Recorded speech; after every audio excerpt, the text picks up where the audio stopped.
बेटा, ये बी नहीं डी है। ये पी नहीं है, ये क्यू है। फिर सारे लेटर उल्टे बना दिए ना। 3 ऐसे नहीं ऐसे बनता है। बेटा, BAT बैट होता है, BAT बैट नहीं होता। अब तुम्हारी बहुत कंप्लेंट्स आ रही है टीचर से।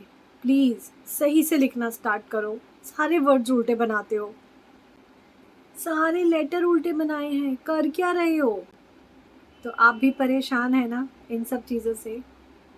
तो ये वीडियो आज स्पेशली आपके लिए। Welcome to JNT online classes. करते हैं आज की वीडियो स्टार्ट।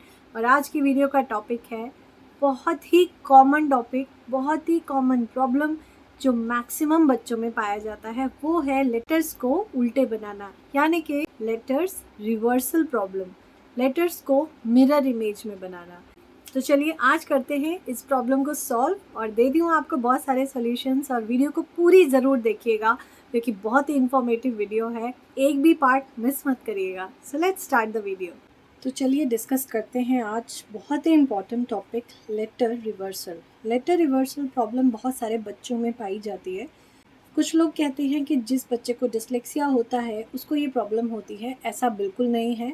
हर बच्चे के सिम्टम्स अलग होते हैं, हर बच्चे की प्रोग्रेस अलग होती है, हर बच्चे का चीज़ों को समझने का तरीका अलग होता है। हम सभी बच्चों को एक ही तराजू में बिल्कुल नहीं तोल सकते। हर बच्चा अपने अपने समय पर अपनी चीज़ें सीख जाता है। तो अगर आप ऑब्ज़र्व कर रहे हैं और इनिशियली अगर आप ऑब्ज़र्व कर रहे हैं कि बच्चा जो है लेटर्स उल्टे बना रहा है, मिरर इमेजेस ज़्यादा बना रहा है, तो आपको कुछ स्टेप फटाफट से लेने हैं ताकि विद इन अ मंथ उसकी ये प्रॉब्लम हमेशा के लिए सॉल्व हो जाए। लेकिन अगर आपको ये चीज़ दिख रही है कि बच्चे को बहुत टाइम हो गया ये चीज़ करते करते, मतलब वो लेटर्स उल्टे बना रहा है, सेकंड थर्ड में बच्चा आ गया फिर भी लेटर्स उल्टे बना रहा है, तो उस स्टेज पर चीज़ों को बदलना थोड़ा मुश्किल हो जाता है। नामुमकिन नहीं है, बस थोड़ा सा डिफ़िकल्ट है, समय ज़्यादा लेगा बस। अदरवाइज़ जो मैं आज आपको स्टेप्स बताने वाली हूँ, जो वर्कशीट दिखाने वाली हूँ, उसको देखकर और उसको समझकर आप बच्चों को प्रैक्टिस कराइए और देखिए विद इन अ मंथ, और किसी किसी बच्चे को तो विद इन 15 डेज़ बिल्कुल चीज़ें क्लियर हो जाएंगी और ये प्रॉब्लम इन लाइफ कभी नहीं आएगी। तो चलिए स्टार्ट करते हैं। तो फर्स्ट पॉइंट जो हमें ध्यान में रखना है, टीच लेटर्स इन ग्रुप। हमें जो लेटर्स कराने हैं, मैं स्पेशली उन बच्चों के लिए ये बता रही हूँ जो लेटर्स उल्टे बनाते हैं। जैसे हमने ABCD उनको करा दिया, उनको लिखना भी आ गया है, बट वो बच्चे लेटर्स उल्टे बना रहे हैं, मिरर इमेजेस बना रहे हैं। फॉर एग्जाम्पल B को D, D को B, इस तरह से कर रहे हैं। तो उनके लिए फर्स्ट स्टेप है टीच लेटर्स इन ग्रुप। सबसे पहले हमें ग्रुप में उन्हें चीज़ें सिखानी है। फॉर एग्जाम्पल जैसे अगर आप कैपिटल S सिखा रहे हैं तो स्मॉल s साथ में सिखाइए। इजी इजी जो है वो पहले करा दीजिए और डिफ़िकल्ट पार्ट थोड़ा सा बाद में लेके चलिए। कम से कम 4 से 5 लेटर्स एक साथ सिखाइए। ये मैंने जो वीडियो बनाई थी कि बच्चों को ABC कैसे सिखाना है, उसमें भी मैंने ये चीज़ बताई थी कि जब हम बच्चों को एक साथ कराएंगे तो ग्रुप में कराएंगे, यानी कि A to E उनको पहले कराना है, उसके बाद नेक्स्ट स्टेप। तो उसके बाद हम आगे बढ़ते हैं। अब इसमें पहली चीज़ जो हमें बच्चों को समझानी है कि जो बी होता है, बी, वो हमेशा स्टैंडिंग लाइन से स्टार्ट होता है, उसके बाद सर्कल बनता है। जो डी होता है वो हमेशा सर्कल से स्टार्ट होता है, बाद में स्टैंडिंग लाइन पे आता है। पहले तो बच्चों को ये चीज़ सिखानी है। तो जब भी वो बनाएंगे, सपोज़ वो बी बना रहे हैं लेकिन वो डी बना रहे हैं, गलती से बनाना बी है लेकिन डी बना रहे हैं, तो उनको थोड़ा सा कहीं ना कहीं माइंड में क्लिक ज़रूर होगा कि पहले मैं सर्कल बना रहा हूँ तो ये डी है, बी में तो पहले स्टैंडिंग लाइन आती है। तो अगर इस तरह से हम थोड़ा सा उनको इंट्रोड्यूस करवा देंगे तो वो ध्यान में रखेंगे। उसके बाद नेक्स्ट है P एंड Q। इसका भी बिल्कुल सेम पैटर्न है, पहले standing line then circle is P। अगर पहले आता है सर्कल और उसके बाद आती है स्टैंडिंग लाइन तो वो है Q। उसके बाद है visual clues with hands. Visual clues किस तरह से देने हैं? ये देखिए बी, दिस इज बी। आप 1 से 2 दिन बच्चों को अगर ये प्रैक्टिस करवाएंगे ना, और स्केच पेन लेके ना उनके हाथ पे बना दीजिए। हाथ खराब होंगे उसकी टेंशन बिल्कुल मत लेना, बस एक बार बना देना। तो बी जो है वो बेटा ऐसे बनता है, और इसको अगर हम ऐसे कर देंगे तो ये बन जाता है पी, ये बन जाता है पी। उसके बाद आता है डी। तो डी कैसा है? डी है ऐसा, दिस इज डी, डी। ये आप एक बार स्केच पेन से उनके हाथ पे बना दीजिएगा, जिससे कि उनको बहुत आसानी रहेगी। और ये है क्यू, क्यू। तो इस चीज़ से बच्चे बहुत जल्दी सीख जाते हैं। एक बार ज़रूर ट्राई करिएगा, बहुत इफ़ेक्टिव है ये प्रोसेस। ये देखिए, this is B, this is D. तो जब भी बच्चा बी और डी में कंफ्यूज होगा ना कि बनता कैसे है, वो तुरंत अपने हैंड्स को यूज़ करेगा और वो समझ जाएगा। And this is P, this is Q. अगर उसको ये मेथड समझ में आ गया, उसको किसी वर्कशीट की ज़रूरत नहीं पड़ेगी। उसके बाद है multi sensory approaches. For example trace on sand. इसके लिए मैं एक तरीका बताती हूँ। सबके घर में एक चीज़ होगी, वो है एक बड़ी सी प्लेट, और उस पर डाल देना थोड़ा सा आटा। आटा कितना? बस इतना सा, थोड़ा सा इस तरह से बखेर देना, और उनको ड्रॉ करने को बोलना है बार बार एक ही चीज़, बी बनाओ। बार बार उनको बोलना है बी को लगातार बनाओ। कम से कम 10 टाइम्स बी बनाओ, उसके बाद 10 टाइम्स डी बनाओ, 10 टाइम्स पी बनाओ और 10 टाइम्स क्यू बनाओ। तो ये जितनी बार बच्चे प्रैक्टिस करेंगे, उनके माइंड में क्लियर होती चली जाएगी कि बी की फिगर कैसी है और डी की फिगर कैसी है। उसके बाद है फॉर्म्स लेटर इन एयर। हवा में बनाइए। हवा में ऐसे ही पूछिए कि बी कैसे बनता है, डी कैसे बनता है, पी कैसे बनेगा, क्यू कैसे बनेगा। तो ये प्रैक्टिस आप कहीं भी चलते फिरते, घूमते, पार्क में सोते हुए, कभी भी, मतलब सोने जा रहे हैं, बेड पे लेटे हैं, तो प्रैक्टिस स्टार्ट करवा सकते हैं। उसके बाद है ऑडिबल डिफरेंसेस। ऑडिबल डिफरेंसेस में जैसे हम बोलते हैं पी, तो पी जब बोलते हैं हमारे लिप्स बोलते हैं, लेकिन जब हम क्यू, क्यू बोलते हैं तो एक राउंड पिक्चर बनती है क्यू। ओ, तो उसका मतलब है क्यू, पी, पी। तो ब, ड। तो कुछ ऑडिबल साउंड्स हैं, मतलब जो मैंने आपको साउंड्स बताई है कि जब भी आप बच्चों को अल्फ़ाबेट्स कराएं तो साउंड की हेल्प से कराएं, तो ये भी एक बहुत अच्छा मेथड है। उसके बाद है विजुअल मेमोरी। विजुअल मेमोरी के लिए है वर्कशीट्स, जो मैं आपको अभी आगे बताऊंगी। After that cursive hand writing. देखिए कर्सिव हैंड राइटिंग बहुत हेल्पफुल होती है, क्योंकि बी बिल्कुल अलग तरह से बनता है, डी बिल्कुल अलग तरह से, पी बिल्कुल अलग बनता है, क्यू बिल्कुल अलग बनता है। तो कर्सिव राइटिंग की अगर आप प्रैक्टिस करवाएंगे, ये एक बहुत ही इफ़ेक्टिव मेथड है बच्चों को लेटर रिवर्सल प्रॉब्लम से निकालने का। तो ये मेथड आप एक बार ज़रूर ट्राई करिएगा। तो चलिए आगे बढ़ते हैं वर्कशीट्स की तरफ। तो सबसे पहले जो मैं आपके साथ डिस्कस करने वाली हूँ, वो है आइडेंटिफाई करना कि बी कैसे बनता है। देखिए ये जो वर्कशीट है ना, ये चाहे आप बी के लिए बनाइए या फिर आप डी के लिए बनाइए, या तो आप लोअर केस बी के लिए बना सकते हैं या लोअर केस डी के लिए भी, क्योंकि जो लेटर्स हैं वो सेम है। तो दोनों में से किसी के लिए भी आप ये वर्कशीट बना सकते हैं।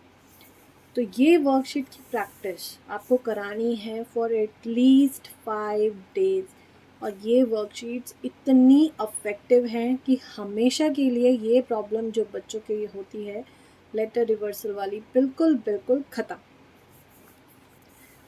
अब इसमें बी बच्चे को ध्यान से देखना है कि बी कैसे बनता है, और आइडेंटिफाई करना है कि इनमें बी कहाँ कहाँ पर है, इस तरह से।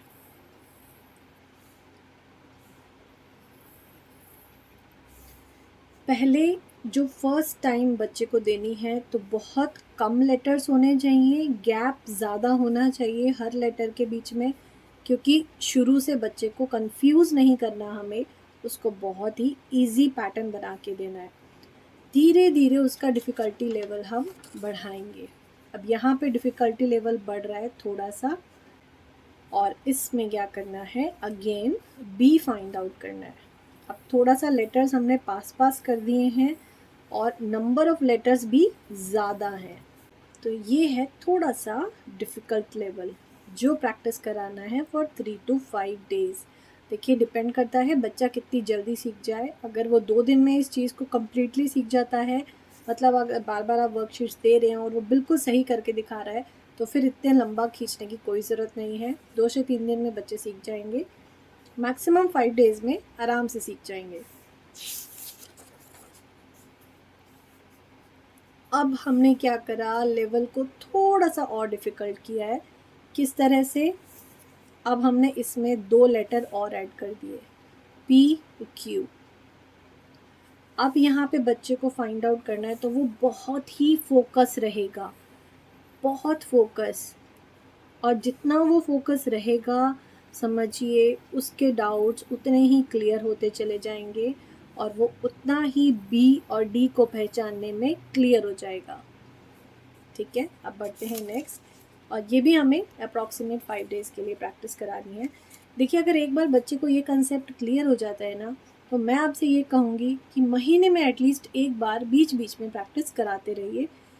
5 से 6 महीने भी अगर आप ये पैटर्न फॉलो करते रहेंगे, 15-20 दिन में एक वर्कशीट दे दीजिए, हर 15-20 दिन में एक वर्कशीट।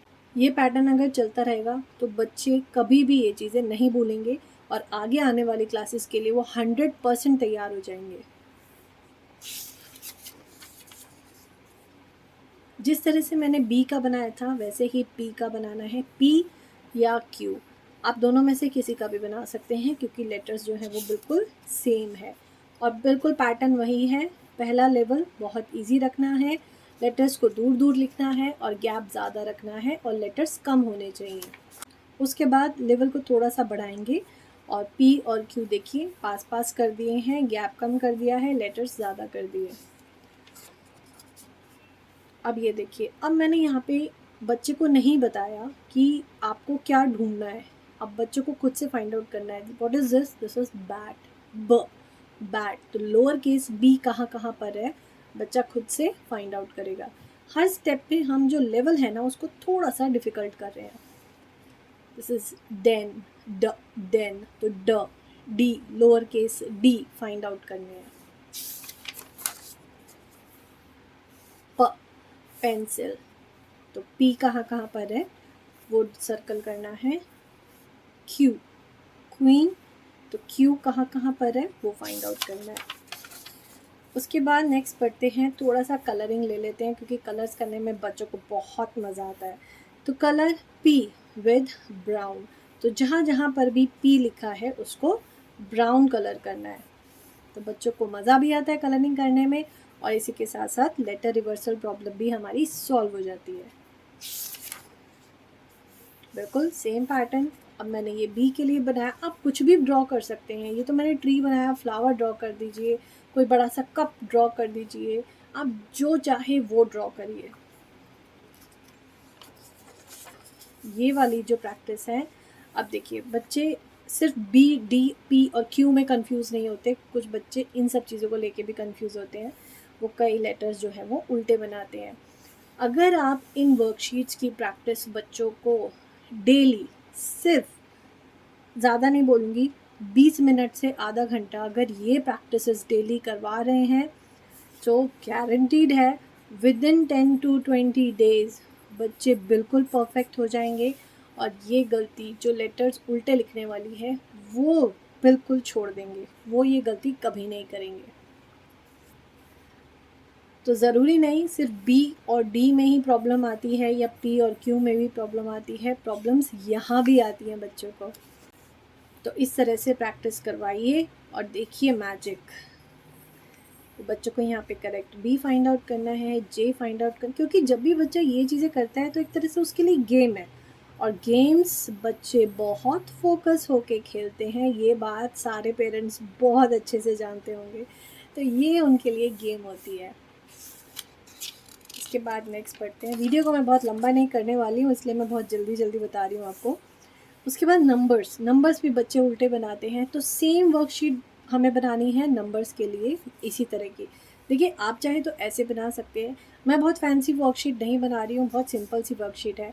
इस तरह से बनाएंगे तो आपके लिए भी कम टाइम में बहुत सारी चीज़ें बन के रेडी हो जाएंगी, तो बच्चा कर भी सकता है। अदरवाइज़ इस तरह का बनाना मैं मानती हूँ थोड़ा सा टाइम टेकिंग है। कर सकते हैं तो बहुत अच्छी बात है, नहीं कर सकते हैं तो this is the easiest method. आप इस तरह से बना के दीजिए, पेन से नॉर्मल बना के दीजिए, वो तो मैंने थोड़ा सा वीडियो के लिए बनाया हुआ है, बट आप पेन से बिल्कुल नॉर्मल बना के दीजिए वर्कशीट्स। ये सब होने के बाद अब हमें क्या करना है, सबसे लास्ट प्रैक्टिस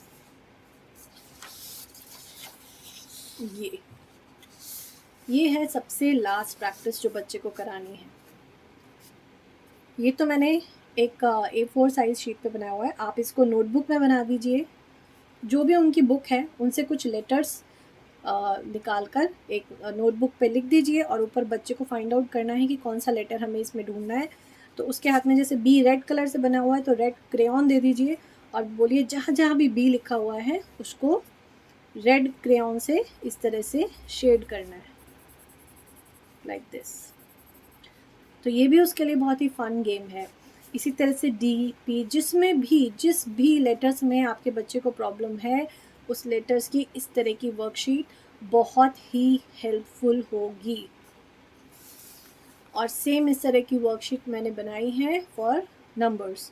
तो नंबर्स हो या लेटर्स हो, किसी भी चीज़ की रिवर्सल प्रॉब्लम हो, इस तरह की वर्कशीट बहुत हेल्प करती हैं बच्चों के लिए। तो अगर आप कर सकते हैं ईजीएस्ट तो ज़रूर उनको बना के दीजिए, नोटबुक्स में बना दीजिए, इतना फैंसी मत करिए, पेन से नॉर्मल बनाइए। और देखिए बच्चे कितनी जल्दी चीज़ें सीखते हैं। और फिर भी अगर उससे रिलेटेड कोई भी प्रॉब्लम आ रही है तो आप कमेंट सेक्शन में मुझे बता सकते हैं, मैं पूरी कोशिश करूँगी कि आपकी प्रॉब्लम को सॉल्व कर सकूँ और ईजी से ईजीएस्ट मेथड आपको दे सकूँ, ताकि आप अपने बच्चों को ईजी तरीके से समझा सकें। आई होप आपको ये वीडियो अच्छी लगी होगी। अगर अच्छी लगी तो प्लीज़ एक लाइक ज़रूर क्लिक कर दीजिएगा। चैनल पर न्यू है तो सब्सक्राइब कर दीजिए, और अगर आपको बहुत अच्छी लगी तो वीडियो शेयर कर सकते हैं। चलिए मैं मिलूँगी आपसे नेक्स्ट वीडियो में। Till then good bye.